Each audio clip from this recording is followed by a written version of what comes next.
26th of July movement victory. Aftermath. The Cuban Revolution was an armed revolt conducted by Fidel Castro's revolutionary 26th of July movement and its allies against the military dictatorship of Cuban President Fulgencio Batista. The revolution began in July 1953 and continued sporadically until the rebels finally ousted Batista on the 31st of December 1958, replacing his government. The 26th of July 1953 is celebrated in Cuba as the day of the revolution. The 26th of July movement later reformed along Marxist-Leninist lines, becoming the Communist Party of Cuba in October 1965.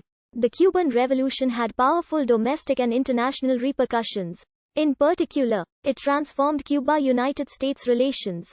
Although efforts to improve diplomatic relations have gained momentum in recent years, such as the Cuban Thaw. In the immediate aftermath of the revolution, Castro's government began a program of nationalization, centralization of the press and political consolidation that transformed Cuba's economy and civil society. The revolution also heralded an era of Cuban intervention in foreign military conflicts in Africa, Latin America, Southeast Asia, and the Middle East. Several rebellions occurred in the 6 years following 1959, mainly in the Escambray Mountains, which were repressed by the revolutionary government.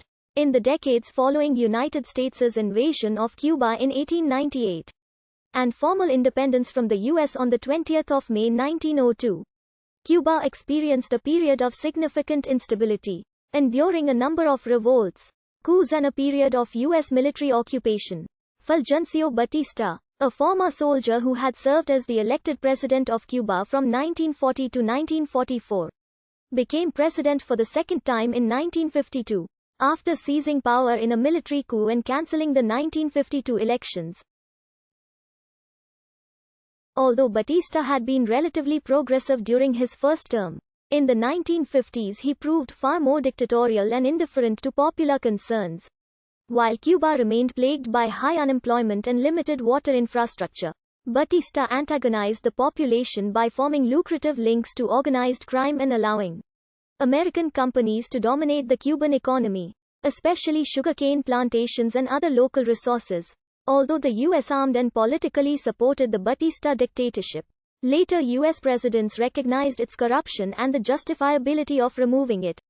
During his first term as president, Batista had not been supported by the Communist Party of Cuba, and during his second term he became strongly anti-communist. Batista developed a rather weak security bridge as an attempt to silence political opponents. In the months following the March 1952 coup, Fidel Castro, then a young lawyer and activist, petitioned for the overthrow of Batista, whom he accused of corruption and tyranny. However, Castro's constitutional arguments were rejected by the Cuban courts. After deciding that the Cuban regime could not be replaced through legal means, Castro resolved to launch an armed revolution.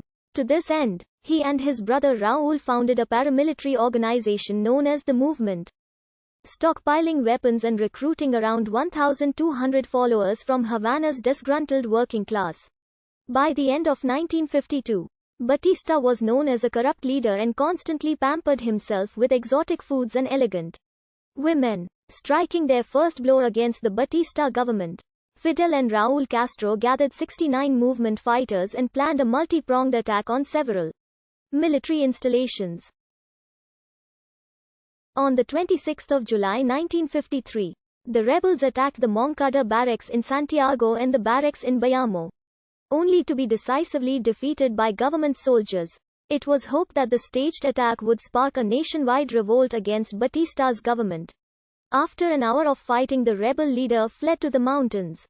The exact number of rebels killed in the battle is debatable. However, in his autobiography, Fidel Castro claimed that 9 were killed in the fighting, and an additional 56 were executed after being captured by the Batista government.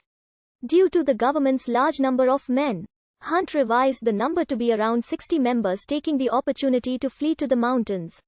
Along with Castro, among the dead was Abel Santamaria, Castro's second-in-command, who was imprisoned, tortured, and executed on the same day as the attack. Numerous key movement revolutionaries, including the Castro brothers, were captured shortly afterwards. In a highly political trial, Fidel spoke for nearly 4 hours in his defense, ending with the words, "Condemn me. It does not matter. History will absolve me." Castro's defense was based on nationalism, the representation and beneficial programs for the non-elite Cubans, and his patriotism and justice for the Cuban community. Fidel was sentenced to 15 years in the Presidio Modelo prison, located on Isla de Pinos, while Raúl was sentenced to 13 years. However, in 1955, under broad political pressure,